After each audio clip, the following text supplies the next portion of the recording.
Code of conduct. Heavy is the head that wears the crown. I put in extra work that just can't be found. I took the sword out the stone, wasn't a thing. Look me in my eyes cause I'm a king. Look me in my eyes cause I'm a king. God made me punch in inaccurate numbers. My castle won't crumble. What I tackle will fumble. I've been a leader when they ain't see it, but now my feet is up. According to me, royalty didn't end with King Tut. Crown on my head, clouds is at my legs. Big says sky is the limit. I look down on the ledge. I push the bar like I'm opening a cell. Hands in my cookie jar, you won't come out with a single nail. I need all of mine. The weight of my shoulders won't fit on a scale. What's a king to a giant? Well, Goliath fell. Even if we playin' chess, dog, this king can't be checked. I make all my moves on the board, I invented my steps. I'm a king, the blood of a ruler, I feel like Mansa Musa. Make your squad disappear like landing by the Bermuda. Triangle, look at it from my angle. I'm a king, the closest thing to being one of God's angels. I'm a king. Heavy is the head that wears the crown. I put in extra work that just can't be found. I took the sword out the stone, wasn't a thing. Look me in my eyes cause I'm a king. Look me in my eyes cause I'm a king. Good morning, good afternoon, good evening, and good night. This is the Code of Conduct with the King podcast. I am your host, JSpenceTheKing, and I am excited to be back. I am excited to be back on the Buffalo Rumblings Vidcast Network presented by Picasso's Pizza. Treat yourself to the most flavorful pizza on game day. Picasso's, we are Buffalo's Pizza, right, Bruce? Shipping local and nationwide. We can order online at PicassoPizza.net. What is going on, ladies and gentlemen? It's your boy JSpenceTheKing, and I got my man Bruce, Mr. Exclusive himself, Bruce Nolan. What is going on, sir? Dude, it's a party all the time. Just disco balls, dancers, the whole thing. I will say every single time that I either hear that ad read for Picasso's or say that ad read for Picasso's, I want to do the Parks and Rec line, treat yourself. I want to treat yourself. Just really loudly, pop some sort of bling out there, go buy myself something extremely expensive and just say, treat yourself. And I might do that. I might have Picasso's Pizza shipped to me and that'll be my treat yourself. I'm not sure. You know what, though? I was last week on Hump Day, Joe and I were talking. I haven't had Picasso ordered it on my own for quite some time because it just seems like it's like the party pizza. I have to try their specialties and everything other than I always get the sheet. You always get either cheese or then the cheese and pepperoni. I got to see everything they got. It's happening. I have only had it once. And my wife said, without hyperbole, my wife not known for hyperbole, said, quote, "This is the best pizza I've ever had in my life," end quote. Really? So now whenever we have a bad week or something, she'll say, well, we could just take a road trip, go to Buffalo for the pizza and then just come back. So she's just thinking road trip. You just leave on Friday night, you drive through, you get there, you have some pizza, you turn around, you drive back, some sort of road trip adventure. We could do it. I'm shocked that, not in a bad way. Cause Picasso's is very good. But you know what? I know it to be true because I know you've had more than Picasso's, I'm sure, in Buffalo. So I have. For you personally, and I know now, we have a nice friendship with Picasso's, but prior to that, what would you have said would have been your favorite Buffalo pizza? Before I had Picasso's, I liked Bocce's. Okay, Next. yeah. See, I'm with Bocce's as well. And then I had Picasso's, and I really, really liked Picasso's. I got to be honest. And I had it fresh. It came out of the oven. They put it in a box. They handed it to me. I had already paid. And I walked outside, put it on the trunk of my car and ate it right there. You could not have gotten it fresher. So I understand there may be some biases involved in that, but man, I loved it. I was a big fan. No, it's just, you know what? I think they have their sauce is better. They have the best sauce out of most places in the city. But Bocce's, I tell you, Bocce's, Franco's, those are, and now Picasso, they're all close. I got to try it. It gets me hungry every time I hear the read. And now that I'm reading the read, I'm ready to eat. But let's get into it. I'm excited, Bruce. The season is almost here. We have the preseason starting this week. There is football. It's football. I have the most healthy, unhealthy distraction there is, being the National Football League. Are you excited? Oh, I'm so excited. The summer is a dark time for me because I don't like any other sports aside from football and mixed martial arts. That's it. That's all I watch, football and mixed martial arts. So I am familiar with what's happening in baseball because it shows up on my Twitter feed, despite my attempts to mute it. I'm familiar with basketball because it shows up on my Twitter feed, despite my attempts to mute it. But I can always count on Saturday nights for UFC fights, but now I can have sports more than just Saturday nights. Yeah. And I'm very excited about that because it's more sports, and I'm not going to turn down more sports. Let me ask you this, because I'm a free agent this year, not for any big reason. I never have a college team to root for. And because of that, I never really watched college. I went to Canisius College in Buffalo, New York, which we all know they do not have a Division I football team. They do have a basketball team, but not a football team. So I never really had like any real connection or loyalty to any college team. Is there a specific team that you like? And I know that you're more on the analytical side of things, so you watch for like the purpose of knowledge and everything and enjoyment. But who would you say would be a good team for me to check out as a free agent fan? Well, it depends on what you're looking for in a team. So I am an Ohio State Buckeyes fan.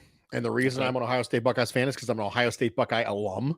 I graduated at least one or more FBI, of the degree or degrees that I have are for the FBI. Hold on. So exactly. Ohio State alum. And so my wife is a Buckeye fan, and I'm a Buckeye fan.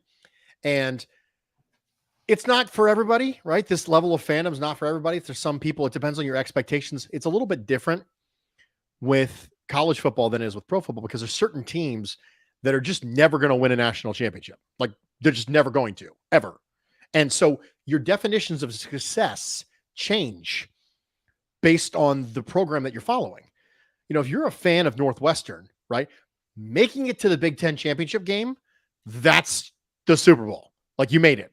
Yeah. You absolutely made it. You made it to the Big Ten. You winning your division is the Super Bowl. That's it, right?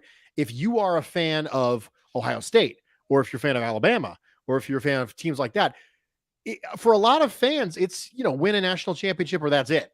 Like that's the only definition of success. And I don't really ascribe to the Super Bowl or bust thing, so I don't believe in that concept.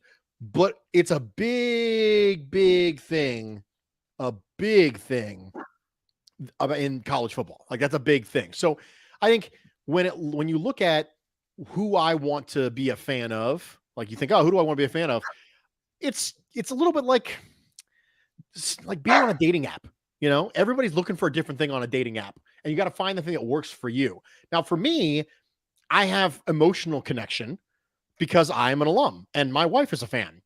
Now, I don't like Ohio State the same way that I like the Bills. I never have. I never will. Right. But also, it's similar to the NFL for me in the sense that if the Bills cease to exist tomorrow, I'd still watch the NFL. And if the Buckeyes cease to exist tomorrow, I'd still watch college football. It's the way I feel about MMA. I am a fan of the sport, and I have rooting interest inside of that, but it all exists inside of my love for the sport. Okay. All right. Well, I'll check out your Buckeyes. I know we got Sarah in the comments. She said it's all about the U. I'm guessing that, well, I'm not guessing, I'm sure that that's Miami University, because, that fan base is equally as strong as like Alabama's and the Ohio States and all that stuff. I don't want to jump on like the Ohio State or the Alabama bandwagon. You know what I mean? And for sure. Yeah. Because that's what I feel like. I feel like, for instance, like a couple years ago when Golden State, I know you're not a basketball fan, but I'm sure you knew, like, when they were winning or in the championship every single year, I feel like to jump out now and say, oh, I'm a Warriors fan. It's like, or now, obviously, the Bills, have a whole new section of Bills Mafia who don't have the history, but they are a part of it. And now they're just as excited. But I feel like that part of the fan base and that type of fan base, I'm not looking to be like that. So I want some good football, and me personally, I like good defense. I like good rushing. So, some good good juggernauts, like good defenses with some smash mouth football. That's what I'm looking for. So in the comments, let me know who you're looking for. I see some Purdue. I see Alabama. I see UB is fun to watch. When I lived in Buffalo, I used to actually go to the UB games as often as possible. But now being in Arizona, it's not as, obviously not as easy.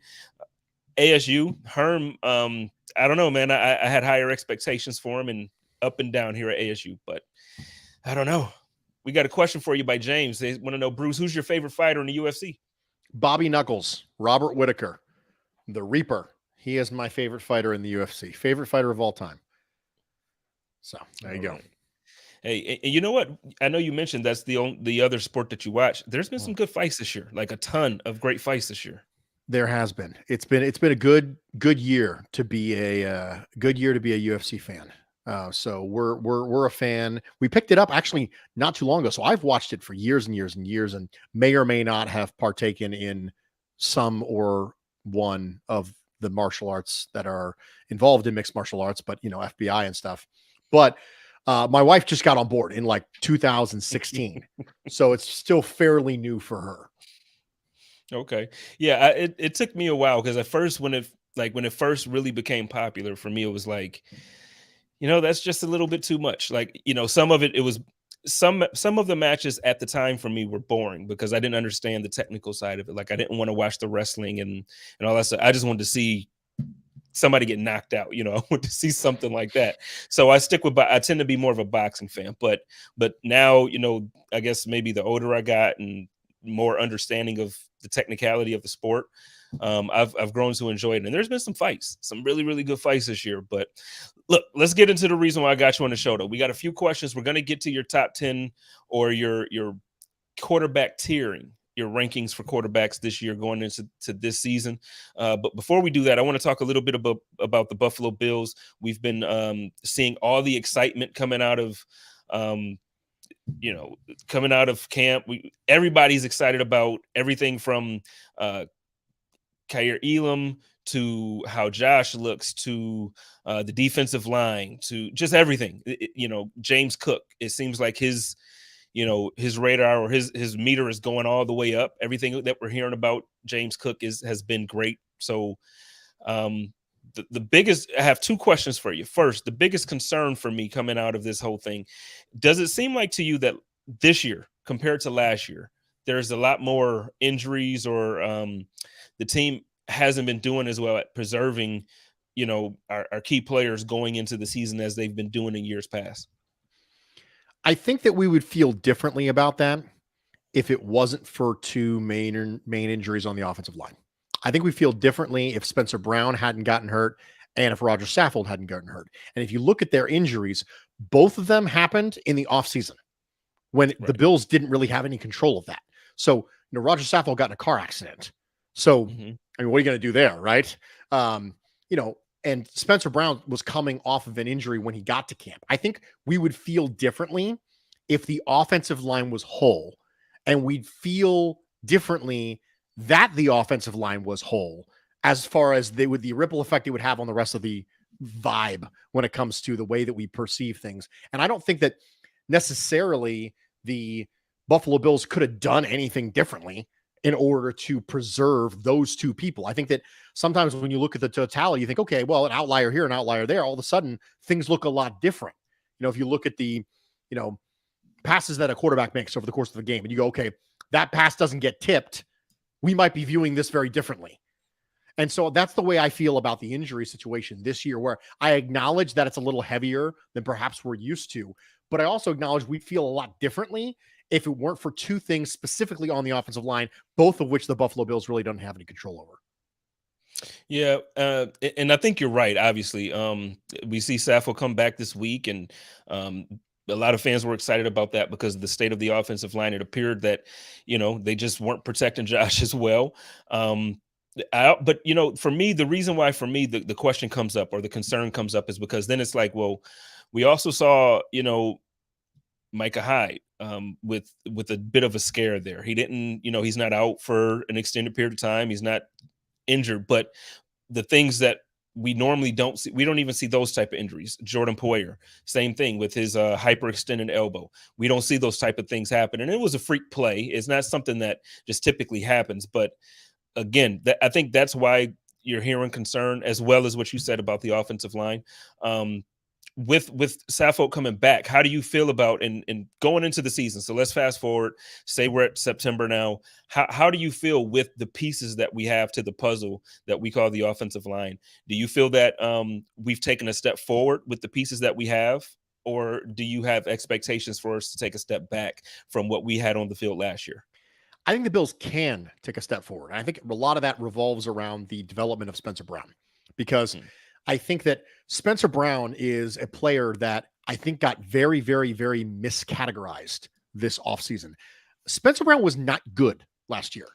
He was not good. He had flashes of awesomeness. We love to see him bury people, but Spencer Brown was objectively not a good tackle last year. Now, the thing is, there's a reason for that, right? The guy barely played football. And then also when he did, he came from a college that's not known as producing significant talent, and he's a rookie.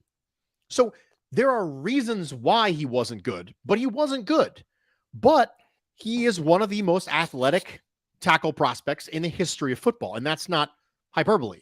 It's a very real statement. And so because of that, you're always going to have these flashes of brilliance. And if the flashes become trends, and if the trends become consistency, that's a really, really good tackle prospect. So I think they can be better because you have the tapped in upside to Spencer Brown. It's not like Spencer Brown has hit his ceiling. Spencer Brown, the gap between what he is and what he can become is massive. And every time you have 1/5 of your offensive line that has that amount of untapped potential, then there's a chance for you to take a significant step forward. In addition to that, in a worst case scenario, Spencer Brown absolutely lays the absolute largest egg you could possibly imagine. David Questenberry provides a nice little stopgap there at right tackle, where worst case scenario, break glass in case of emergency. I think the offensive tackle position at right side has a higher ceiling because of Spencer Brown, and it has a higher floor because of David Questenberry.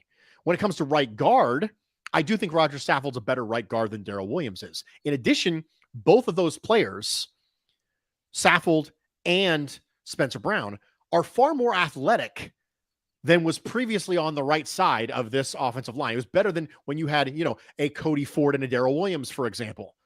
And if you're going to be running a little bit more zone, which we assume they're going to be with Aaron Cromer as the offensive line coach, you need those athletes. You need those athletes. So for me, I think that you have a higher ceiling because you have Spencer Brown. You have a higher floor because of David Questenberry, and you have a higher consistent vet presence at right guard. So assuming everybody is healthy, I think it's a better spot to be.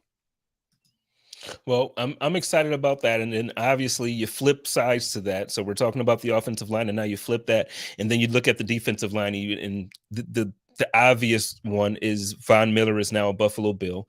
But then, I think just overall with the additions that the Buffalo Bills front office made this year, I think the defensive line has the potential to take a major step forward as well. Would you agree with that?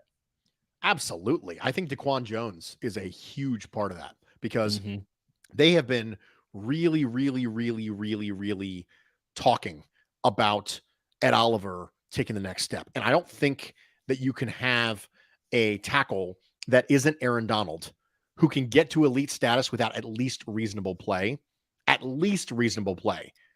from the one tech next to him. And Harrison Phillips had flashes of brilliance. There's no question. But staying healthy was always an issue there. Joe in the comments section says, I thought Saffold was inked at left guard. He's been there. I have no idea what they're going to end up being. I thought he was going to be the left guard. That's what I always assumed he was going to be the left guard. But now that he's healthy, who knows? So I don't know. But back to Daquan Jones. I think that Daquan Jones has a chance to be schematically significant for this team. I think he's the most gifted offensive lineman we have. Obviously, we have Von Miller at this point, who's a Hall of Famer.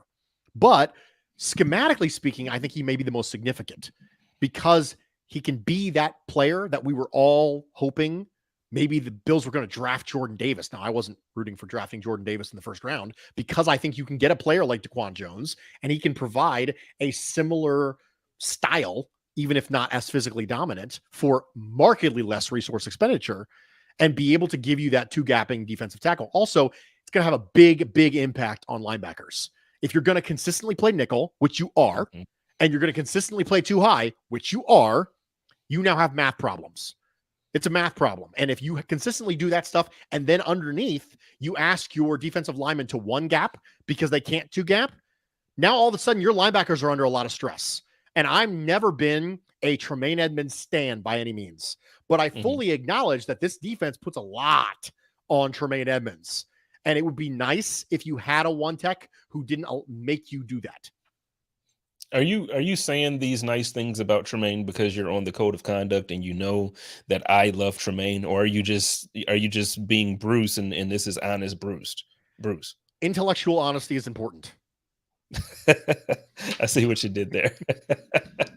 I see what you did. But you know what? I agree with you. I think this year you have it's kind of split on Tremaine Edmonds, like it always is. But I think this year, especially because you have a lot of people saying like, look, next year we do not need to extend this guy. It's going to be a lot of money. We can't afford him. We can't afford to keep him. You can't pay everybody. But then you have another side of the fan base, or another side of really just football fans in general who know the sport, who look at this situation and think, you know what, Tremaine has an opportunity this year to not only take a step forward, but to have an amazing year, like a huge year. He's already a Pro Bowler. Some would say that can be like, you know, a popularity contest or whatever. I think he's going to have a mega year. And by mega, I don't necessarily mean a Ray Lewis Hall of Fame type year. I think the pop plays though that the fans want to see. I think because he's already a heck of he's smart. He's fast. He's there's a lot of plays that aren't made because Tremaine Edmonds is on the field. So there's a lot of reasons for me personally that I think the Bills need to keep him. I know you typically aren't like the contract guy. How do you think that situation plays out going forward, you know, after the season or going into the season? How do you think the Tremaine Edmonds contract situation plays out with the Bills? I would be surprised if they let him walk. I'd be very, very surprised. Just the way they speak about him, the way that Sean McDermott and Brandon Beane consistently speak about Tremaine Edmonds makes me think that he's going to get re-signed. I would be more than mildly surprised if Tremaine Edmonds was not on this team in 2023.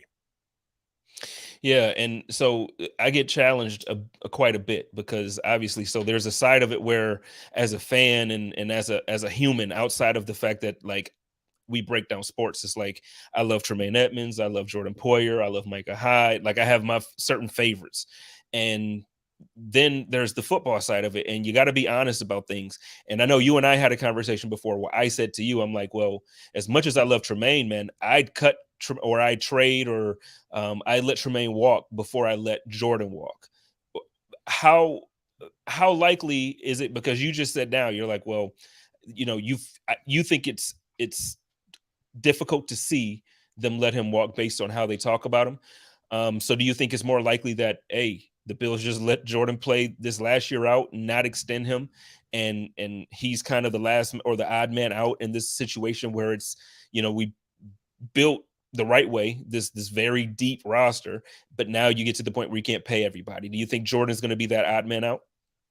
If you held a gun to my head and made me predict right now, which I don't like predicting. So there's a couple things I don't like doing. I don't like predicting things. I don't like ranking things. And I'm going to do both of them on your show. So remind me never to come back to your show because you're making me all doing the things that I don't like doing. So you made me rank things. I don't like ranking things. And then you made me predict things. So if you held a gun to my head and you made me predict at this point, it feels to me like it would be more probable that Tremaine Edmonds will be back than Jordan Poyer. Yeah.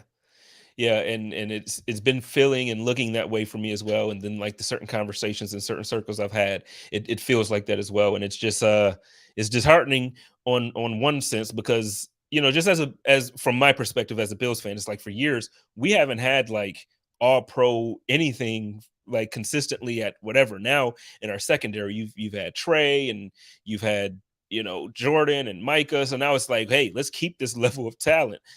I guess, it just comes down to you got to trust the process. And speaking of that process, man, I wanted to talk to you a little bit more about the Bills. We're talking about the secondary right now. We just got off of Jordan Poyer potentially being the odd man out with the contract situation. Hey, Trey has been out since Thanksgiving with this torn ACL. He's working his way back. He looks like an absolute freak at the at camp. Every video we see, everybody that's there, everybody that's gone to see him, and they report back, he just looks like an absolute freak. He's cut. He just looks ready. He looks ready. If he comes back, great. If he doesn't come back going into the season, how confident are you at the Buffalo Bills with the cornerback position week 1, going up against the quarterback that we're going up against, those wide receivers? Where are you at as far as the cornerback position? The amount of talent and resources necessary for me to be comfortable with the cornerback position are way higher than the threshold for this team. And that's really important. I was absolutely pounding my fist for an upgrade at cornerback for years and years and years. And the Bills just don't really care all that much about it. Then they finally spent a first round pick on it. And it might be Kaiir Elam as a rookie, and it might be Dane Jackson week 1. And I'm telling you right now that I'm not nearly as comfortable with that as I think the team is. You have to understand that Sean McDermott rolled out second and third round rookies together, a rookie cornerback tandem in Carolina. Like, just, we're fine. Just 2 rookies. Who cares? Second and third round. Let's just go. And then he liked that player so much that even after that player, the third round rookie in this case, had turned out to be a player that didn't end up being successful in the NFL, the Bills still brought him around when Sean McDermott was back here. So when I say that he has faith in the system to be able to hide the flaws of lesser cornerbacks, it's much greater than it is for me. So I might be a little bit worried when it comes to Kaiir Elam and Dane Jackson being the starting cornerbacks for this team, but I can almost promise you that the team is not as worried as I am. Yeah. And I've been saying over the last couple of weeks, I've done some different pods here and there. And one of the things that I've been saying is that my level of concern about the cornerback position is elevated, because what we're assuming is, first, we're assuming that Elam is going to be on the level of Levi Wallace. And like a lot of people were looking for an upgrade there, but Levi played well. He played well enough to never really be beat out of that position. Every year they bring people in. Every year they don't beat Levi out. So now obviously he's gone. So you draft a guy, but we're assuming that the first round draft pick is automatically going to step in, and at the very least his floor is going to be what we've been getting out of Levi Wallace, who's been a starter for us for multiple years. And then secondly, we're going to again assume that Dane Jackson, which I think is a fair assumption in a way, the type of character that we've seen from him and the type of guys that the team typically drafts, I think that we can assume that he'll take a step forward, or at the very least be the same guy. But that's an assumption. He can take a step back, or the things. We're playing a different team too. Like last season, I don't feel like it really bothered us missing Trey until we played against Tom Brady, and then again until the playoff game against Patrick Mahomes. This year, I think the first half of the season is like a gauntlet, man. Like we're playing some quarterbacks against some receivers, and it's going to be a tough job for those guys to really contain any of those combinations in the first half of the season. I think that when you mentioned floor and ceiling, I think they're hoping they can get Dane Jackson as a Levi Wallace light sort of situation. And then Kaiir Elam you can get a little variance. You can get a little variance with your first round rookie as long as you have steady Eddie on one side. Because really what you can't have is you can't have both sides of your coverages requiring you to roll things over top, because that's when you create problems. If you have to roll something to protect Kaiir Elam, well, you were used to doing that with Levi Wallace anyway. So if you have to roll that way, you can. The issue becomes when you have to cover both your corners. I think the long speed that Kaiir Elam has might say, okay, you know what? We'll play him in off coverage. You've been practicing a lot in off coverage. I mean, he's been playing a lot of off coverage, right? In training camp, because in college he was a press man corner and then he played zone. So off man is something you got to get used to. It requires a lot of technique. It requires a lot of timing. It requires you to stay low. A lot of people have hip elevation problems when they run into things like that. And if you are in a situation where you can pick a corner and say, I want to help this guy, then you're okay. If you say, I have to help these guys, then you're not okay. And I think that they're hoping Dane Jackson can provide a little bit of that steady Eddie that Levi Wallace did. And you can stay in too high. And as we mentioned before, you can stay in too high because the defensive line allows you to two gap, which puts and all this stuff is connected. The fact that the defensive line is upgraded means you can stay in too high. The fact you can stay in too high means you can protect your corners. And so all this stuff is connected as far as if one of the dominoes goes right, it'll trickle into everything else.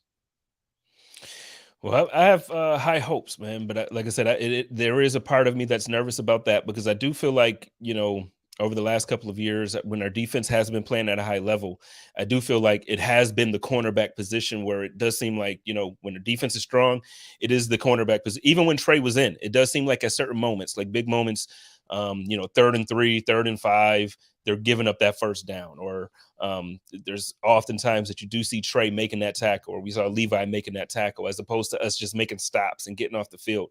So without Trey being there, man, I can't lie. I'm a little bit more worried than I probably want to be. That's the truth. I get it, but I'll always be worried. I mean, I'm worried if you don't have two upper echelon players at corner. It's just the way it is. So I've just accepted I'm going to perpetually just be hugging my knees and rocking back and forth. It's just the way it is. Eli wants to know if we think McDermott is being a little cocky by playing Elam and Dane as cornerbacks without bringing in a vet, since Trey might not, because like I said, there is still speculation that he will be back. But, how do you feel about that? You think McDermott's showing a little bit of cockiness here? You and I talked about this in a chat not too long ago. We talked about the definition of arrogance, right? Yeah. And being cocky. And arrogance is misplaced confidence. Now, the scoreboard, the history says that Sean McDermott can operate with less than stellar cornerback play. He's consistently shown that. So the scoreboard says he can do that.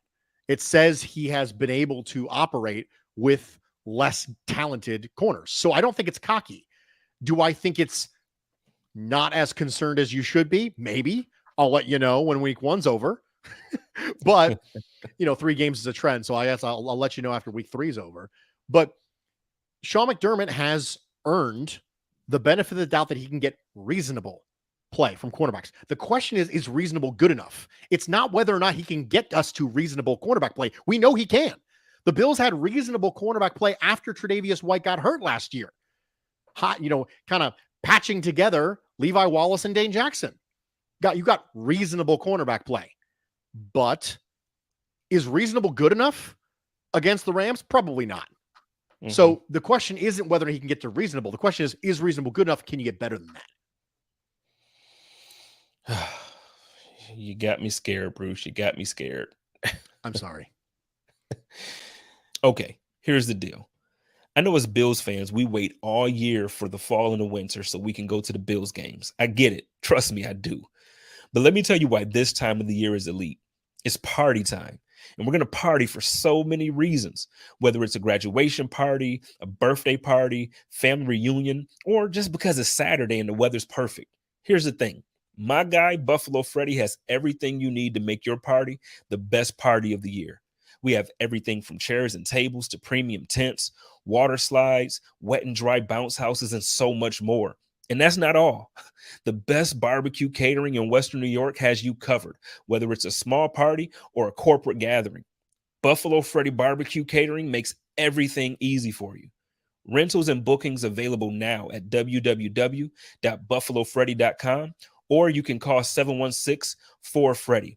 That's 716-437-3339. Remember, for all your party rental needs, just call 4Freddy. Call my man for Freddie. Now, there's a couple of announcements that I need to make before Bruce and I take it to the next place or the next step of this pod where we're talking about some quarterback rankings or the way we view the quarterbacks in the NFL right now. The mega pod and the beer release. I guess, I don't know. I don't know which one I'm more excited about, whether it's the beer itself or if it's the Megapod, because we're all coming together and I get to hang out with everybody and get to see everybody. But Joe Miller is going to be hosting the Megapod for the Buffalo Rumblings beer release.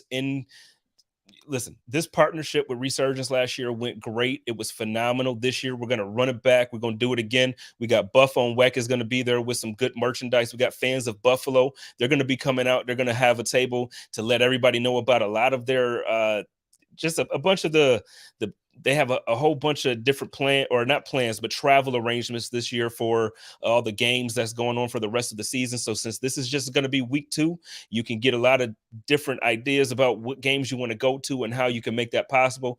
You want to make sure that you come out to Resurgence. This is going to be on the 17th. So this is Saturday night. It starts at, I think the event will really start at 7 p.m., but the pod is going to start at 8 p.m. Let's get there. 55 Chicago Street, downtown Buffalo, Resurgence. Let's make it happen. And then also the night before, the 16th, at the Heights Experience, we're going to have the official Bills Mafia karaoke night of opening weekend. What we're going to be doing is I'm going to post this link. If you are listening to this via pod, please come find me on Twitter or find me on Instagram at I keep forgetting my Twitter handle, JSpenceTheKing. Find me. I'm going to post the link. Please grab your tickets. If you cannot make it, please post a donation.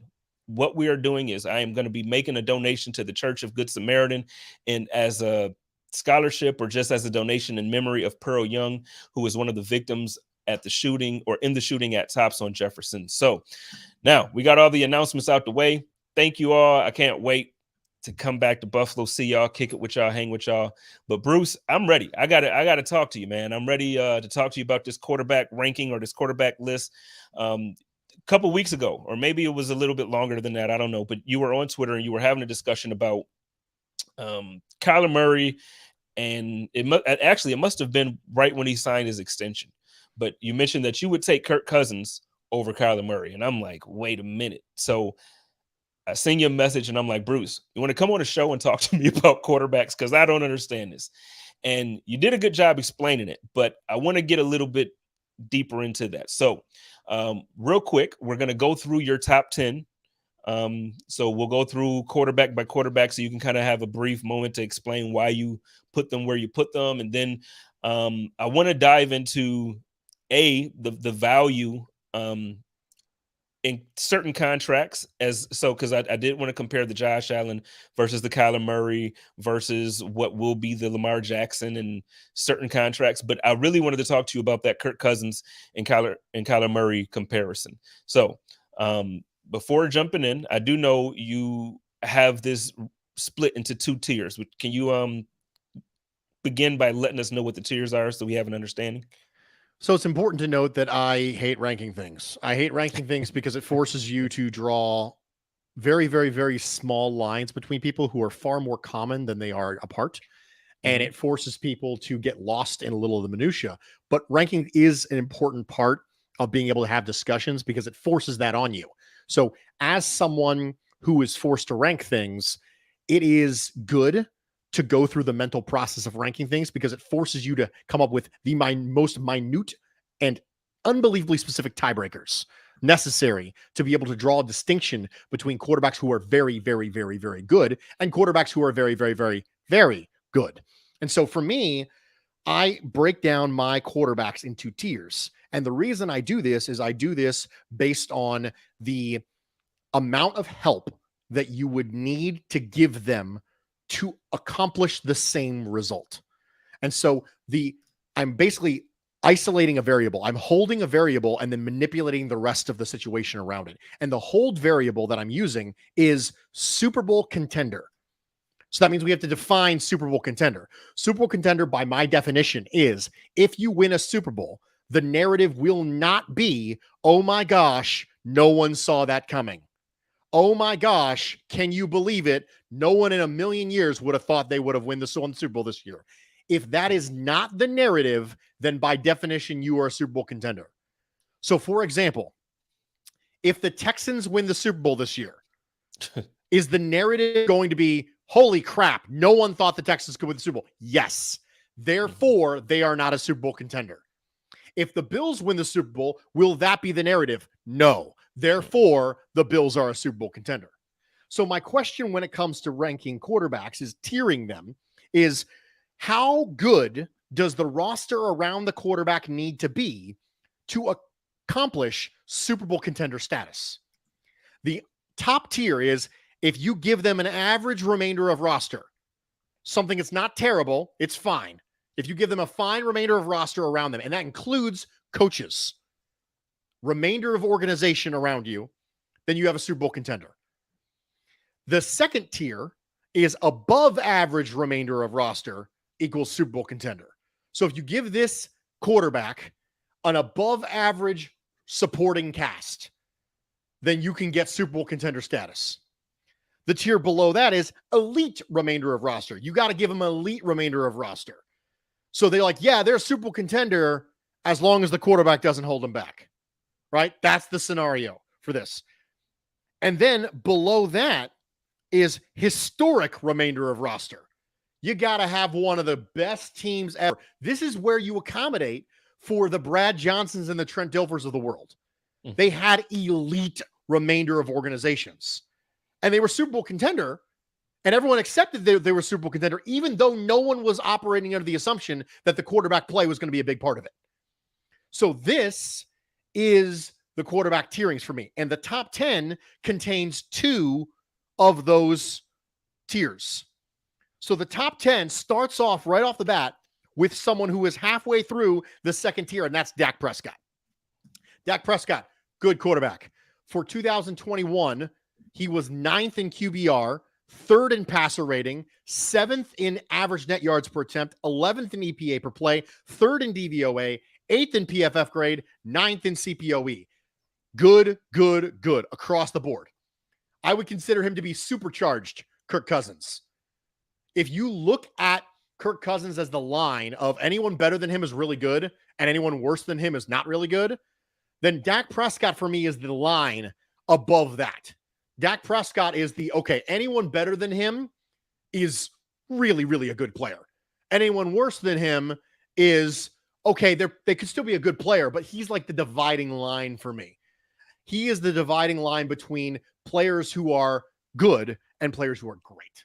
So he's not necessarily the drop-off on a tier by himself, but he can provide that dividing line. I think that nobody in Dallas looks at Dak Prescott and says, we really need to try hard for an upgrade. There are days where he's not going to play as well, and you're going to go, man, wish we had Patrick Mahomes. But you get what? You don't get to have a Patrick Mahomes every time. But if you have a Dak Prescott on your team, you re-sign him, and you know that if you surround him with appropriate pieces, you can be a Super Bowl contender too. Okay. Dak Prescott coming in at number 10. Number 9. Lamar Jackson. I am not here for your Lamar Jackson as a running back. I'm just not here for him. I cannot take you seriously if you give me Lamar Jackson as a running back. I just can't. Lamar Jackson was an elite passer during his year as an MVP. One of the most efficient passers in the history of football that year when it comes to touchdown percentage and things like that. This was a really, really, really good player. Now, Jackson did not have a good year last year. It's really important that we operate under this intellectual honesty. Lamar Jackson did not have a good year last year. 17th in QBR, 23rd in passer rating, 20th in average net yard per attempt, 18th in EPA per play, 19th in DVOA, 21st in PFF grade. I think injuries had a lot to do with that. The Ravens were one of the most banged up teams ever last year. I mean, just obliterated with injuries. Lamar got hurt. Lamar got COVID. There was a lot of things. And it sounds like excuses, but excuses are things that erase a factor. That's an excuse. That's literally what the word excuse means. To excuse something is to erase it out. I'm not excusing it. I'm providing context with those things. I've never been a huge fan of the way that Greg Roman schemes his passing attack. For goodness sake, I was watching a lot of Rashad Bateman this past year, and I swear if I see any more hitch concepts, I'm going to lose my mind. Like, it's just hitch after hitch after hitch after hitch after hitch. I'm like, oh my gosh, okay. Hitch and goes. We get it. We get it. But if you didn't like Brian Dable's passing concepts, I would highly encourage you to go look at Greg Roman's passing concepts and see how you feel about that. So Lamar Jackson is an elite quarterback. They need to pay him. And I am not here at all for your Lamar Jackson's a running back nonsense. It's insane. It's absolutely insane.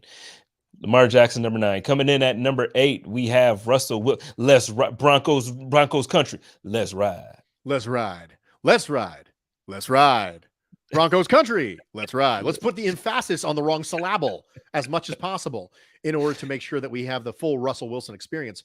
Russell Wilson's a really good player. Now, he wasn't the same player after he came back from his injury. And I always start to worry a little bit about Russell Wilson when it comes to stylistically the way he plays. At some point, the Fran Tarkenton stuff is not going to go the way we want it to go. Russell Wilson loves the deep ball. He loves the deep ball. He oftentimes loves the deep ball at a detriment to the remainder of the passing concepts. I mean, if you don't believe me, ask his former teammate, Richard Sherman, who mentioned recently that Russell Wilson has a tendency to fall in love with the deep ball a little bit. There are some areas of the field that Russell Wilson does not play at a high level because of his height. And we don't really want to talk about that. We thought that the advent of Russell Wilson and Kyler Murray being good players is the end of the quarterback height discussion, and it's not. It's not. All it means is that the height doesn't stop you from being a really good player, because it doesn't. But it does qualitatively change the way that you play the game. If you look at the heat maps for Russell Wilson and Kyler Murray, and part of this is going to come into play later when we talk about Kyler Murray and Kirk Cousins, there are certain areas of the field they just don't throw to. And that matters. Qualitatively, the more you can do, the more areas of the field you can attack, the better you can be as a quarterback, and the easier it is to call offensive plays for you. One of the discussions this year coming into the Jerry Jeudy conversation was, is Jerry Jeudy going to be a slot player? And if he is going to be a slot player, is he going to be able to be fully utilized by Russell Wilson, who does not have a tendency to throw significantly to the middle of the field? Now, of course, Tim Patrick got hurt, which moves Jerry Jeudy to the outside receiver position if he wasn't there already, and moves KJ Hamler into the slot. So that changes the discussion on Jerry Jeudy, but it's a very real thing. The limitations of Russell Wilson stylistically as a quarterback are a very real thing. And as he gets older, you start to wonder if it's not going to age that well. So Russell Wilson, great player, right? Great player. But stylistically, there are some things that keep him from being a top 5 quarterback for me. Russell Wilson, he for me it's weird. It's like he always starts off the season on top, like on fire, and everybody's talking about how he's an MVP candidate. And then it seems like around like week 10 and week 11, whether it be injury or whatever it is, he just fizzes out. He does not end up in that conversation. He doesn't get the votes, and it's so confusing. It's so confusing every year. Coming in at number 7, we got the defending Super Bowl champion, Mr. Matthew Stafford. I was really happy for Matthew Stafford when he won a Super Bowl ring. I was really happy for Andy Reid when he won his Super Bowl ring, because I do think that Andy Reid was notoriously underrated as a as a coach, and he can't win the big one. Matthew Stafford was the same way when he was toiling away in Detroit. And I think that Matthew Stafford had something that showed up in Detroit all the time that you didn't quite get a real appreciation for until he was in Los Angeles, and that's arm talent. Matthew Stafford, there's a reason why Mel Kiper compared Josh Allen to Matthew Stafford coming out. It was because they have special levels of arm talent. Matthew Stafford can absolutely sling it. And you don't really appreciate that until you have a system that is built around the idea that you can have a lot of stuff going on the front side with Cooper Kupp and Robert Woods. And then you can have a player like Odell Beckham as your isolated X receiver on the backside, and you can consistently hit that backside dig, something that players like Baker Mayfield never did. That front side stuff that they do with Cooper Kupp, that's never going to work unless you have a quarterback who can consistently make it to and throw the backside dig. And That's what Jared Goff was never going to be able to do. Now you have Allen Robinson in that spot that was previously occupied by Odell Beckham. And you're like, okay, now we're on to something. I am so excited to see Allen Robinson in the Rams offense because it's such an easy transition from what Odell Beckham did for them the back half of 2021 to now what you're going to see from Allen Robinson in this offense moving forward. It's such an easy transition. And when you jumped from Jared Goff, who is not a bad player, to Matthew Stafford, I think you really started to appreciate Matthew Stafford the way that he probably should have been appreciated in Detroit, because he opens the world up for you. This is someone who was one of the best play callers in football in Sean McVay. And even he wasn't able to make up for the limitations that Jared Goff gave you. The fact that one of the best play callers in football can't overcome a quarterback who doesn't have that level of arm talent should tell you a lot of what you need to know about Matthew Stafford. And I'm happy he's finally getting his flowers. And I hope his elbow is completely fine this year, because being able to see him in a really good offense is an absolute treat for anyone who really loves the game of football. Well, I'm excited about him, but I'm scared about him week 1. Because the truth of the thing is, so, and like I said, last season, Trey goes down and we face these guys, or we end up facing backups, or we end up facing somebody because of an injury or whatever. And the defense still puts up these amazing numbers. We have the game in December where, I think the Patriots had 18 yards. So yeah, that looks very good. And it helps your overall numbers be that mega number 1 ranked defense with only 187 yards in the air given up. But I think, when you come out and you're facing Matthew Stafford week 1, it's different than facing Mac Jones in Buffalo with 40 mile gusts of wind. It's just different to me. So I'm nervous. Yeah, I'm not. I don't think great defenses stop great offenses anymore in the NFL. I don't think that's a thing. No, I think you need a great offense to stop a great offense. So absolutely. I don't ever hold the responsibility of the defense to hold an electric offense to 17 points. I just don't think it's going to happen. It's just not part of the way the NFL game is going. I think you try to minimize, right? If you can get a punt, that's a victory, right? Let's just get a punt. Okay. Let's just not have them score this drive. But the scoring in the NFL goes up for a reason. And because of that, I think our expectations for defenses need to change with it.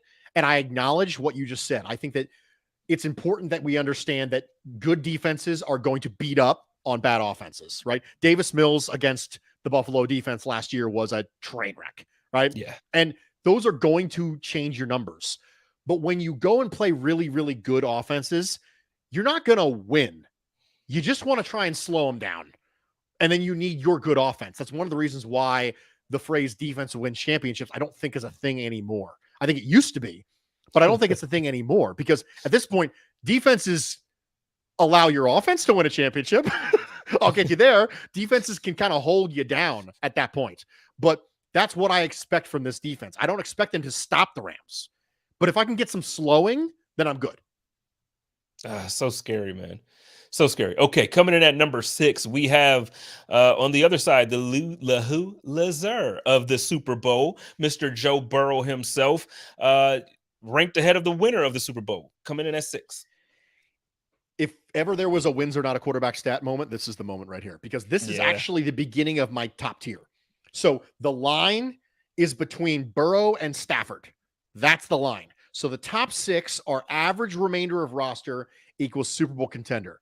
And the bottom 4 in this group are part of the above average remainder of roster equals Super Bowl contender. How can I say that about Joe Burrow? Joe Burrow had unbelievable weapons. Yeah, he also had terrible, terrible offensive line.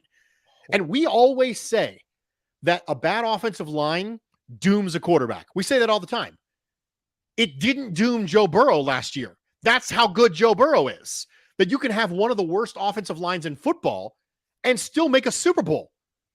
That is staggering when it comes to that. Matthew Stafford had a markedly better team around him as a whole than Joe Burrow did. And here we are. Joe Burrow, you gave him some really good weapons. You gave him that. The defense was all right. The offensive line was atrocious. And yet, here we go. Joe Burrow out there doing Joe Burrow stuff. And the growth that he showed last year when it comes to processing the fact that you're going to have a bad offensive line, the fact that you're able to get the plays off that Joe Burrow can. Think about all the moon balls, all the deep shots you saw from the Bengals offense, and then try to rectify that in your head with the idea that the Bengals had a terrible offensive line. Those two things feel like they shouldn't coexist. A terrible offensive line and lots of deep shots, right?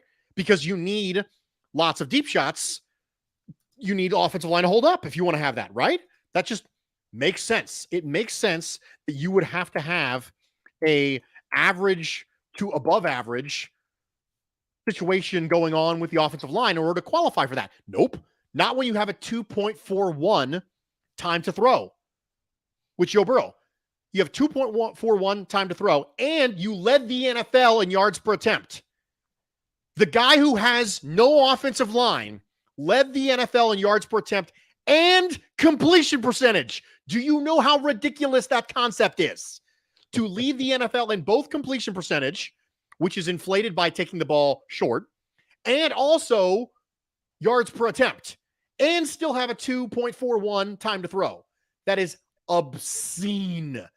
The year that Joe Burrow had, I am 100% convinced that the Cincinnati Bengals decided to get a naming sponsor for their stadium so they would have the money to put in escrow for Joe Burrow's next contract. Well, they're going to have to. I mean, the way these contracts are happening, man, they're going to have to give them like ownership of the team at some point. Like it's just getting ridiculous the way this new money is coming in.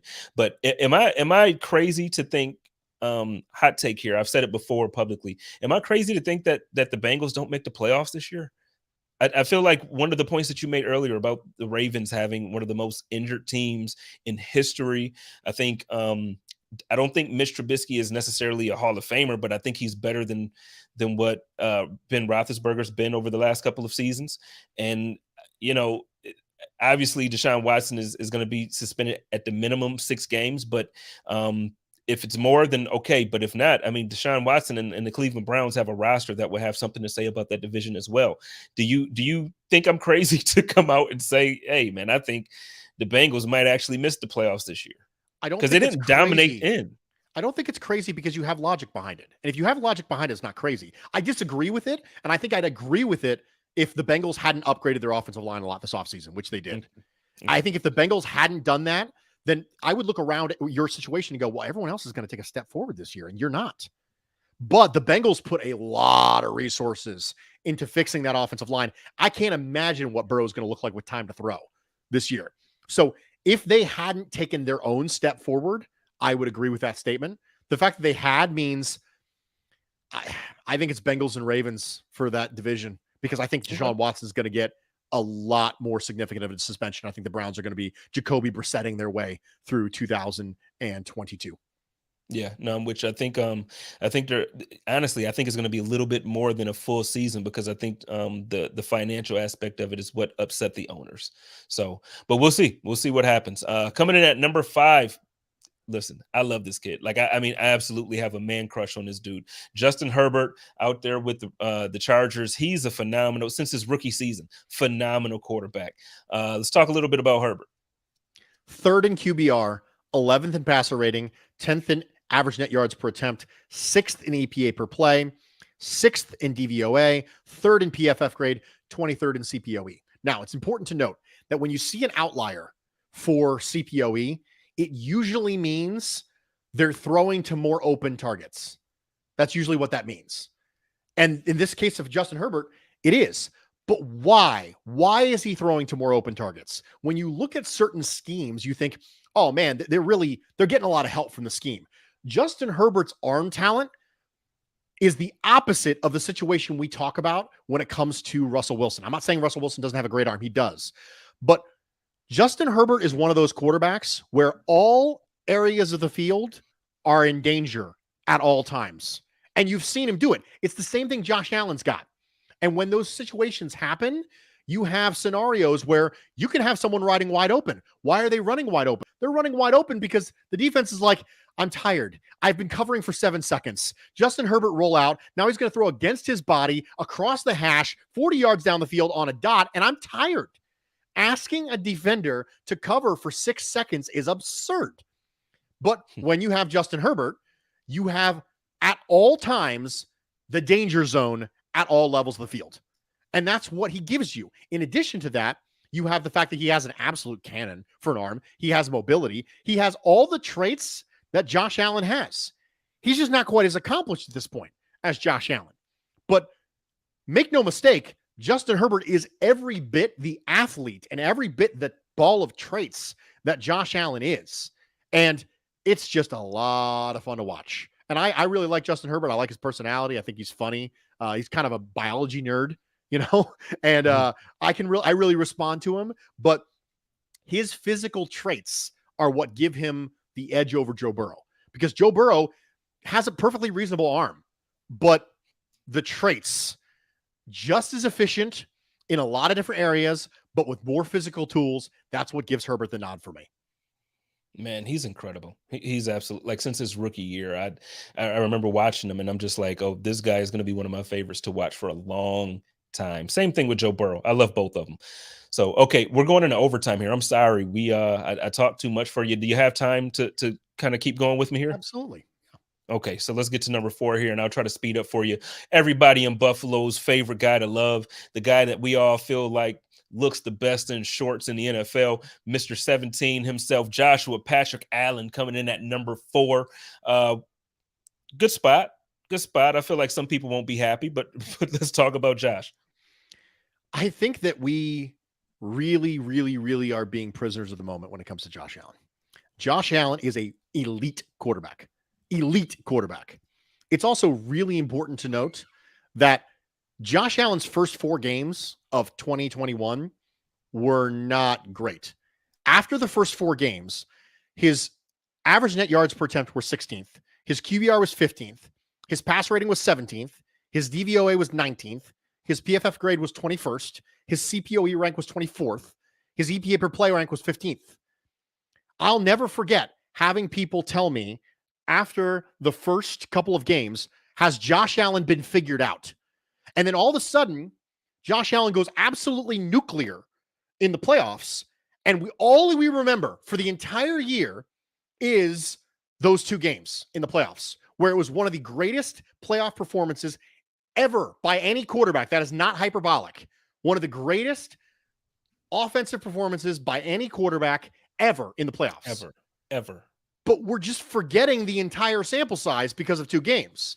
Josh Allen's 2021 season was not nearly as good as his 2020 regular season. And that's the truth. It wasn't as good.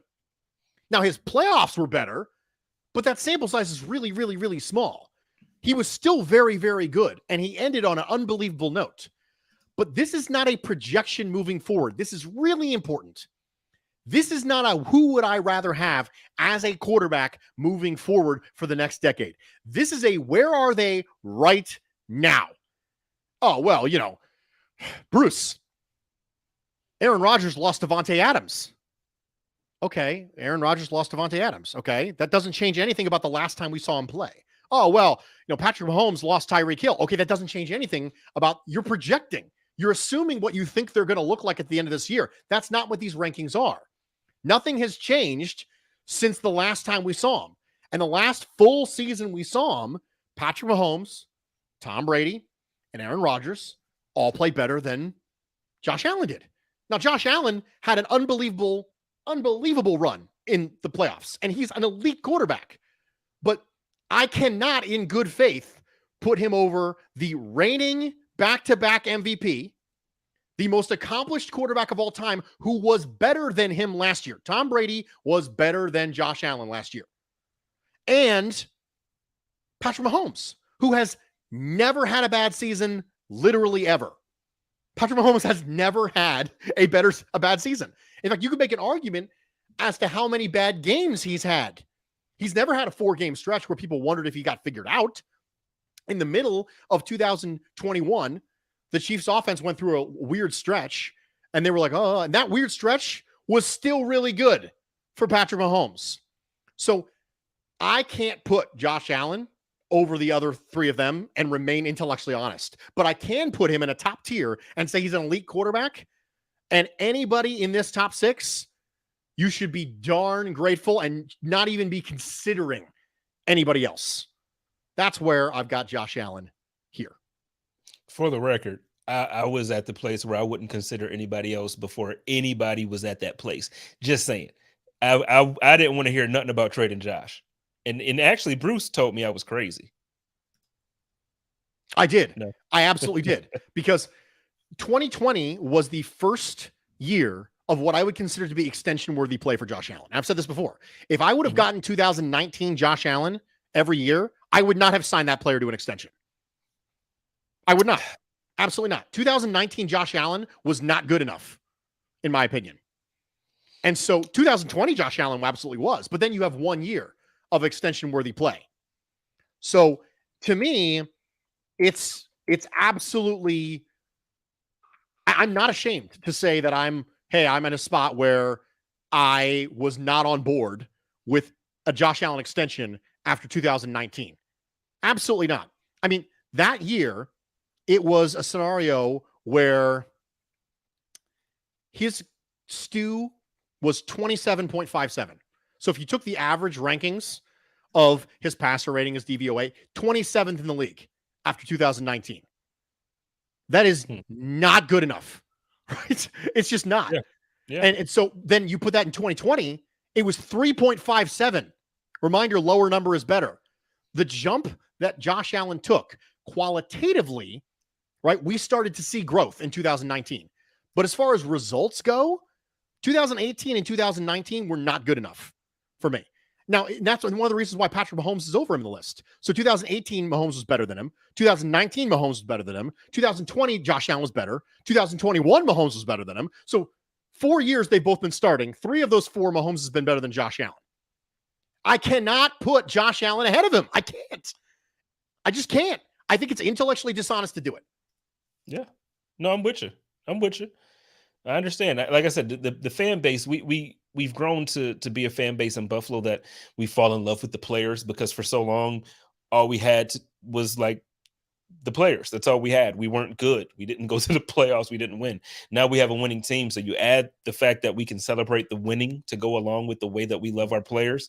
It's just insane. So now there's nobody better than Josh, according to the fan base, and there's nobody. But I'm actually in agreement with you here at number 4. I do think all the players that you have above him are where they should be for the right reasons, and I'm sure you're going to explain them. And let's get into it at number 3 with the all-time GOAT, the guy who is at the top, or should be at the top of everybody's list, for regardless of what you're talking about. Tom Brady is that dude. Let's hear why you feel like number 12 is at 3. QBR 2nd, passer rating 7th, average net yards per attempt 5th, EPA per play 3rd, DVOA 2nd, PFF grade 1st, CPOA 15th, runner-up for MVP. Tom Brady was really, really good last year. Really good. He was the runner-up for MVP behind Aaron Rodgers, who was back-to-back. This idea that Tom Brady was like slinking into retirement for all of a couple months is not true.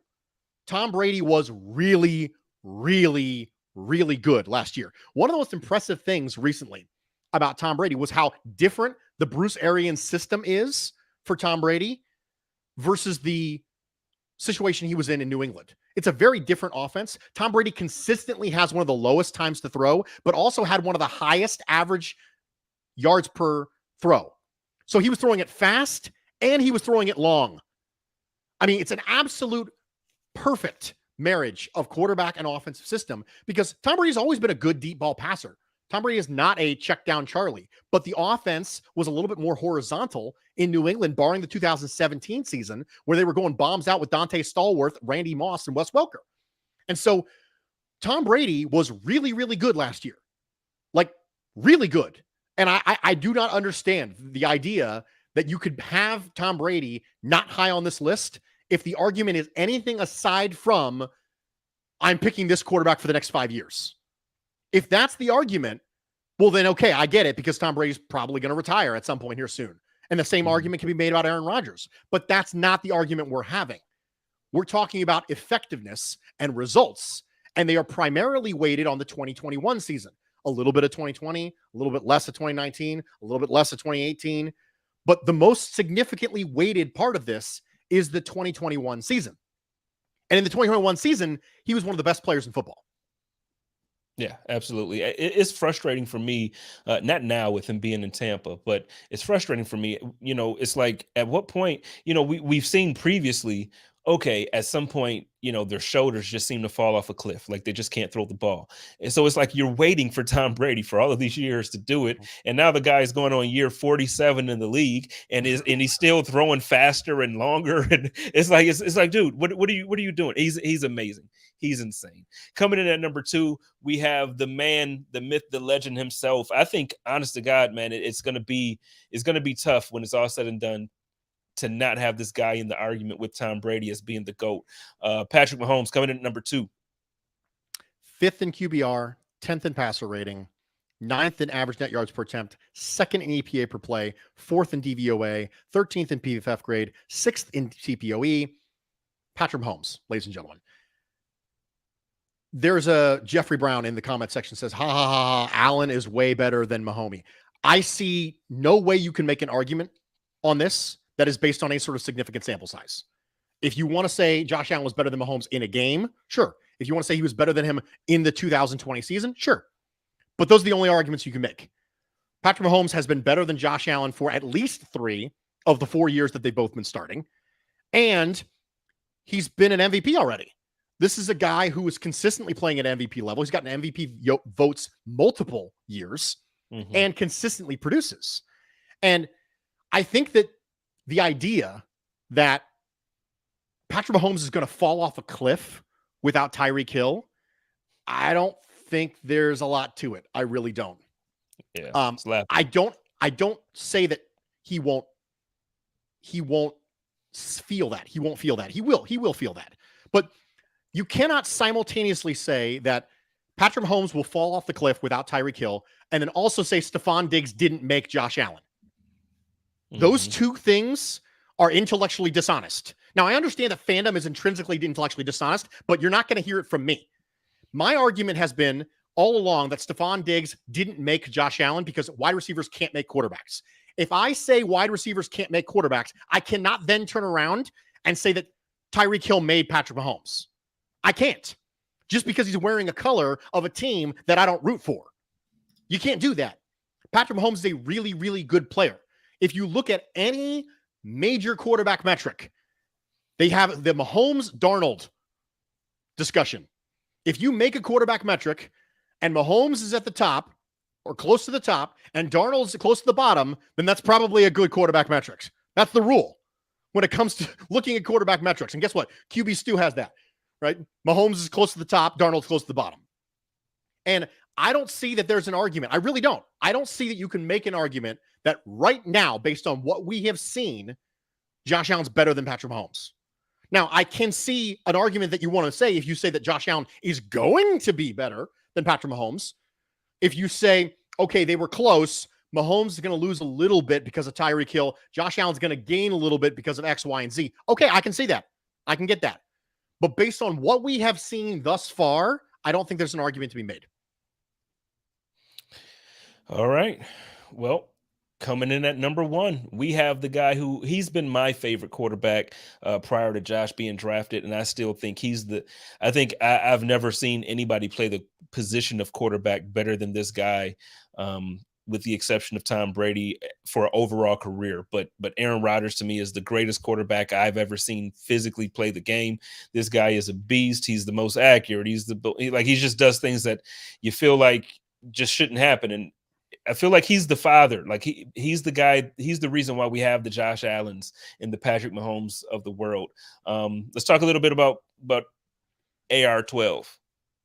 Number 1 in QBR, number 1 in passer rating, number 1 in average net yards per attempt, number 1 in EPA per play, number 1 in DVOA, number 4 in PFF grade, number 7 in CPOE. Now, this is important. Aaron Rodgers has the best ball placement of any quarterback I've ever seen. Ever. Now, I understand that there's an argument that he can be a little bit conservative, right? But I've seen Aaron Rodgers make some of the most ridiculous throws that anyone has ever made ever, because the ball placement is that good. And he can do it from multiple different platforms. This is a guy who does not have to have his feet set. As far as pure arm talent goes, And when I say arm talent, I don't mean arm strength. I mean arm talent. The ability to throw off platform, the ability to not have your feet set, the ability to have different arm angles. He has the greatest amount of arm talent that has ever existed in the NFL ever. That is not hyperbolic. As far as you combine arm strength, you combine different platforms, you combine ball placement, you combine the fact that his lower body mechanics don't even have to be in place. That's how good his arm is. His arm is so good that he can be falling backwards, and you're like, no, please don't watch Aaron Rodgers do this. Aaron Rodgers is not teaching tape for quarterback mechanics. He's not. His arm is that good that he doesn't have to be. He can have everything screwed up. He can throw it sidearm. He can throw it underhand. He can throw it. And Patrick Mahomes has some of that stuff too, but not the way Aaron Rodgers does. Aaron Rodgers can put it in your cup from 30 yards away, falling backwards left-handed. That's the kind of arm talent we're talking about when it comes to Aaron Rodgers. And when you combine that with a really good offensive system, I think you finally get the best version of Aaron Rodgers, because Aaron Rodgers was really good in spite of Mike McCarthy, not because of Mike McCarthy. I think people who have seen Mike McCarthy in Dallas now are starting to appreciate, or at least should appreciate, Aaron Rodgers more, because he was good in spite of Mike McCarthy, not because of Mike McCarthy. And now you see him with a better offensive mind. All you get is, back-to-back MVPs. And as long as he is the back-to-back MVP, I don't see how you can not have him won. I just don't get it. I just rattle off a list of you. And this idea that Aaron Rodgers, he chokes in the playoff. Aaron Rodgers' career passer rating in the playoffs is 10 points higher than Tom Brady's. Don't give me any of that nonsense. It's slightly less than Josh Allen, and it was way more than Josh Allen before he had 2 games that went absolutely nuclear. I am not here for any of your anti-Aaron Rodgers, he chokes in the playoff arguments, because wins are not a quarterback stat. That's why. I'm with you. I've always said that, you put Aaron Rodgers on some of those, whatever those Tom Brady teams that had great defenses, and see if, Aaron Rodgers doesn't have the same amount of Super Bowls, or you put him on a roster like Buffalo has this year or last year. And I just think that Aaron Rodgers, you mentioned he's the most accurate passer that I've ever seen. He's made plays that I've never, I still think about the play when they were playing against Dallas in the playoffs a couple years back, and he was rolling out to his left and he threw the ball. And if I'm not mistaken, I think it was like Jordy Nelson, on the sideline. And he just made the play running to his left, running out of bounds. And he caught the ball, literally on, tiptoeing. And it's just insane. Like a 40-yard throw down the field on a rope. Now you see Josh Allen make those plays almost routinely. But before that, before Mahomes and before Justin Herbert were making throws like this, man, you didn't see anybody but Aaron Rodgers every single week making these type of plays. And it's insane to me. It's insane. Just ridiculous throw after ridiculous throw after ridiculous throw. And it will continue to be that way. And now he has the stuff on schedule in order to help supplement some of the off-schedule stuff. Yeah. Yeah. So, okay. So now we have your top 10. And like I said, I know we went a little overtime there, so we're going to end this up here. I did want to end the conversation up about a couple guys that didn't make the top 10 at all. So, it's kind of a weird turn here, but the reason for it is you were having a conversation. You were talking about how you would take Kirk Cousins over Kyler Murray. And the thing is, I agree with the fact that both those guys aren't top 10 players. But I don't know if I can, and you typically explain things well enough to make me go along with whatever it is that you say. So I'm looking forward to hearing if you were a GM right now and they said, you know what, this is the roster. You have a pretty solid roster, top to bottom. We're giving you the pick between these two guys. You're telling me that you would go and take Kyler Murray before you would take, you would take Kirk Cousins before you would take Kyler Murray. And that part kind of sort of confuses me. So I would like to hear why you have Kirk Cousins ranked higher.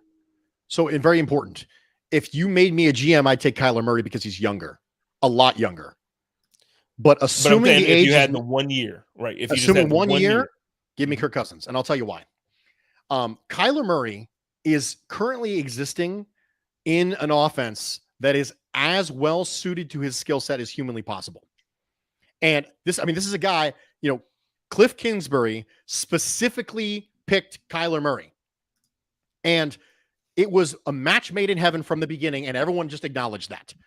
And Kirk Cousins, if you look at his passing chart, right, it doesn't look the way that Kyler Murray's does, and it doesn't look the way Russell Wilson's does. And this is the height thing that we were talking about before. Kirk Cousins, first off, is one of the best deep passers in football.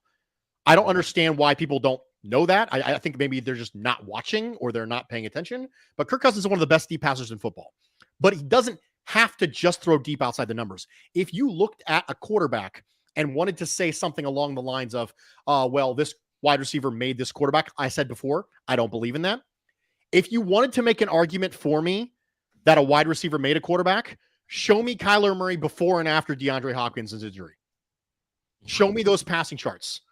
Because I'm going to say something here that is an interesting correlation that I don't think a lot of people want to talk about. And that is, you ever notice that you said, oh man, Russell Wilson has a tendency to drop off in the last half of the year. And you never notice that Kyler Murray has a tendency to drop off in the last half of the year?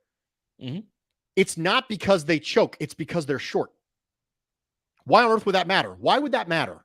Because as the more tape comes along on you over the course of the year, and they realize you're not taking advantage of certain areas of the field, defenses can start to plan around the things you can't do. And that's what they can do with Kyler Murray, and that's what they can do with Russell Wilson. They can plan around the things that you're not doing. Specifically, they can say, okay, what type of deep outside the numbers concepts from a passing standpoint are they running? What kind of coverages can I run that can afford you the opportunity to take advantage of something you will not take advantage of? Every defense has a weakness. If you can give a quarterback a weakness that they are less likely to take advantage of, then it's less of a weakness. So if my defense has a weakness, and that weakness is middle of the field short, and you happen to have Kyler Murray or Russell Wilson who aren't going to throw the ball short in the middle of the field, they don't throw the ball there because they don't see it, then that gives me an upper hand as the defense. Those type of limitations do not exist for better pure passers, and Kirk Cousins is one of them. So it's important to note that they're very closely ranked. I have the second tier of quarterbacks going Stafford, Wilson, Jackson, Prescott, Cousins, Carr, Murray, Winston, in that order. So they are literally two spaces apart. It goes Kirk Cousins, Derek Carr, Kyler Murray, in that order. So I'm not making a broad statement that Kirk Cousins is way better than Kyler Murray. But as I mentioned earlier, when you were forced to rank things, you have to find reasons to rank somebody over something else. And when it comes to my ability to run a full offense from a passing standpoint, now I understand there's rushing stuff that Kyler Murray can do that Kirk Cousins can't do, obviously. But as far as a full passing offense, all levels of the field, 3 levels, inside the hash, outside the hash, I can do it all. If Kirk Cousins is my quarterback, I can do it all if Derek Carr is my quarterback. That's how I drew the line between Carr, Cousins, and Murray, is what limitations do I have as an offensive play caller if this guy's my quarterback? Because the top group, there are no limitations at all. If Aaron Rodgers or Patrick Mahomes or Josh Allen is your quarterback, you can do whatever the heck you want. You're not going to have to worry about offensive coordinators not wanting to come and be the offensive coordinator for Josh freaking Allen, because you can do whatever the heck you want, and Josh Allen can do it. From a passing standpoint, that's true with Cousins and Carr. It's not true with Kyler Murray. Right. So I guess so you answered me, because I mean the part that I was confused on is because Kyler Murray to me just has, he has that it thing, and it's tough to kind of say what it is, but it's like he's just good. But to your point, come towards the end of the season, he does seem to fizzle out. Happened last season, happened the year before. I used to blame that on Cliff, on the coach. I personally don't think he's really prepared, or he's going to be good at this level for an extended period of time. And that's me being here, being able to see those guys up close and personal. I go to a lot of their practices. I go to their camp. I make sure I'm at the games. I got season tickets. So I just think what I see out of Cliff Kingsbury, I don't trust him as a coach. If this was Buffalo, I would not be comfortable year after year with him being the head coach. I'm so happy we have Sean McDermott. So, but no, I mean, it makes sense. I'm actually kind of interested too. I see Daryl in the comments. He's actually asking, he's like Cousins over Carr as well. Interesting. how do you think, not in a comparison since this time around, but this season? So we see that one of the biggest moves of the offseason was Devontae Adams, was not really the happiest, or there was some things going on in Green Bay. Got traded out to Las Vegas with his one of his best friends in life and his college quarterback Derek Carr. How do you what are your expectations with Derek Carr this year? It couldn't happen to a worse division. I will tell you what, man. If the Raiders were in any different division, I'd be like, all right, yeah, let's go. But the Chiefs, the Chargers, AFC West is just slobber knocker after slobber knocker, just the whole way around. I think it's gonna be tough for the Raiders, but not necessarily because Derek Carr can't distribute well enough. I think he can. I'm completely fine if Derek Carr is your quarterback, you can win a Super Bowl with Derek Carr as your quarterback. I think you win a Super Bowl with Kyler Murray as your quarterback. I think you can win a Super Bowl with Kirk Cousins as your quarterback. All these players are players I would not be in a hurry to get rid of. But the big one there in that tier is Jameis Winston. I think Jameis Winston is a lot better than other people think Jameis Winston is. So absolutely, I'm going to be either proven very right this year, or I'm going to look like an idiot because I'm much higher on Jameis Winston than most. But when I look at Derek Carr's situation, I think, goodness gracious, the absolute gluttony that the Raiders have right now when it comes to offensive weapons, right? I'm a big Hunter Renfrow guy. This is a fun story. I don't know if you know this. Hunter Renfrow is my favorite football player in the entire league who's not a Buffalo Bill. Did not know that. Hunter Renfrow is absolutely number one. I don't even have playing cards, but one of my workplace proximity associates knew that I was a Hunter Renfrow guy and actually got me a Hunter Renfrow card. And so I have it at my place of work. And I have Hunter Renfrow. So I'm a big Hunter Renfrow guy. But you add that to Darren Waller and you add that to Devontae Adams and you're like, okay, this is real. If Josh McDaniels is markedly better than he was when he was with the Broncos, that offense is going to be real. My big concern is the defense. And I don't think the defense can hold up. Like I mentioned before, I don't need my defense to stop Justin Herbert because you don't stop Justin Herbert. I don't need them to stop Patrick Mahomes because you don't stop Patrick Mahomes. I just need them to slow him down, and I don't think they can do it enough. Yeah, that I think for me, the trade, and not just Devontae Adams, but a lot of those moves that happened to that division, Russell Wilson, and the trade of Tyreek Hill out of that division into the AFC East. I think a lot of these things were positives for the Buffalo Bills. You got a division that's going to beat themselves up. You got it will be tough in the playoffs. You're going to have a team in the playoffs that may have a 9-7 record or a 9-8 record or a 10 a record that doesn't look like a Super Bowl contending record, but they're better than their record looks because they're in such a tough division. So I'm looking forward to it, man. There's a lot of good football to be had this season. Bruce, man, thank you for doing this. I'm sorry I took you over time. It's so much more I want to talk to you about. That just means I got to have you back on so we can do like a part 2 to this. Dude, absolutely. Yeah. Happy to be here. Yeah, so let's do it. So why don't you let everybody know where they can find you, anything you got coming up this week. I know your show is always amazing. So go ahead and take some time and plug everything you need to plug. You can find me at Bruce Exclusive on Twitter. If I haven't offended you and your delicate sensibilities, the one thing that you can count on when it comes to my show and my Twitter feed is that above all else, I value intellectual honesty. I am not here to tell you everything that you want to hear. I'm not here to troll you. I'm not here to get a rise out of people.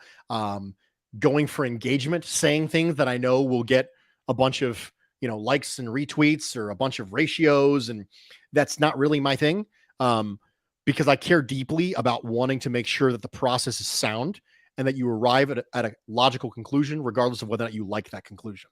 So if it is something that is meaningful to you, if that's something that you find valuable, then by all means, you can follow me on Twitter at Bruce Exclusive. You can follow me on Instagram there, in which case you're just going to get pictures of dogs and food. You can listen to the Bruce Exclusive, which is my show. It drops every Thursday on the Buffalo Rumblings Podcast Network, and I'm live with a much more lighthearted show with Nate Geary on Friday evenings at 9 p.m. for a show called Food for Thought. So I appreciate you having me. I appreciate you guys being here. I hope I still have followers when I get back to Twitter today after saying that Tom Brady and Aaron Rodgers and Patrick Mahomes are better than Josh Allen, which I didn't think was blasphemous, but apparently based on my mentions today, it actually is. Well, I will tell you this though before we get out of here. Bruce said that he's not here for certain things, and he does the intellectual thing. I tell you what, you come to my timeline, you gonna catch these jokes. You come at me wrong, you gonna catch these words. Listen, y'all love each other, take care of each other, and live in peace. And as always, stay positive, test negative. Let me get a go Bills, Bruce. Go Bills. Let's go. Code of conduct.